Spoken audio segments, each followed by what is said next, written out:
एक कहानी है आदि शंकराचार्य की, जिसमें कि भगवान शंकर ने उन्हें ज्ञान दिया और ज्ञान देकर अंतर्ध्यान हो गया।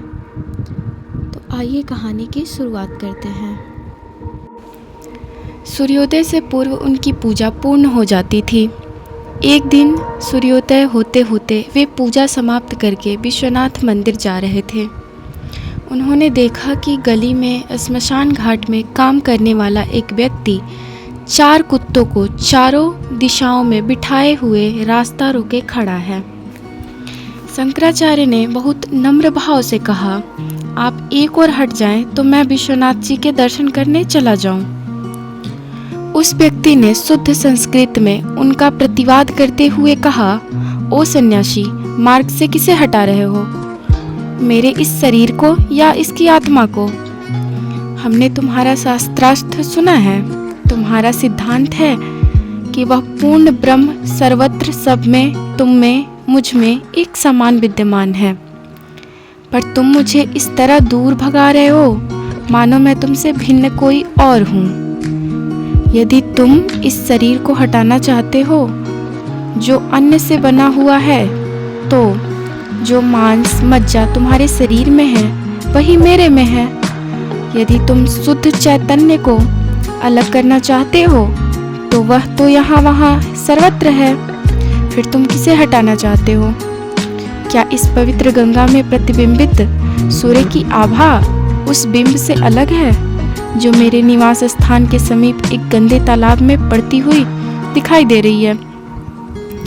उस व्यक्ति की अकाट युक्ति सुनकर और संस्कृत भाषा का शुद्ध व्यवहार देखकर शंकर स्तंभित रह गए। उनकी आंखें आश्चर्य से विस्फारित हो उठी। उन्होंने उसे प्रणाम किया। उन्हें यह देखकर बहुत प्रसन्नता हुई कि इस नगरी के सबसे निम्न वर्ग में भी वेदांत की ध्वनि गूंज रही है। उन्होंने उसकी स्तुति में 5 श्लोकों अर्थात मनीषा पंचक की रचना की। उस व्यक्ति को गुरु रूप में स्वीकार करते हुए कहा, ब्रह्म सच्चिदानंद है, वह सर्वत्र विद्यमान है, अतः मुझ में तुम में कोई भेद नहीं है।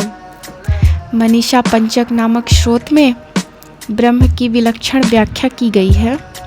ज्यों ही मनीषा पंचक के 5 श्लोक समाप्त हुए, वह व्यक्ति न जाने कहाँ अंतर्ध्यान हो गया। उसके स्थान पर भगवान शिव स्वयं प्रकट हो गए।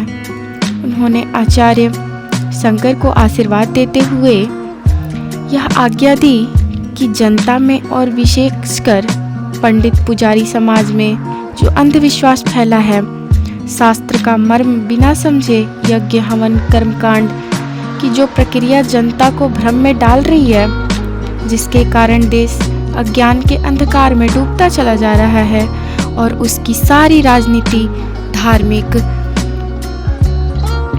सामाजिक और आर्थिक शक्तियाँ धीरे धीरे विलुप्त होती जा रही है, उनका संस्कार करने के लिए वेद शास्त्र का बुद्धि संगत अर्थ करना होगा। आध्यात्मिक दृष्टि से इतना लोप होता जा रहा है कि अंधविश्वास को ही जनता शास्त्र का प्राथमिक अर्थ मानने लगी है। भगवान शंकर के दर्शन से आचार्य शंकर को बहुत बल मिला। शंकराचार्य को आदेश देकर भगवान शंकर अंतर्ध्यान हो गए। शंकराचार्य भगवान शंकर की उस दैवी मूर्ति का ध्यान करते हुए अपनी पर्णकुटी में लौट आए।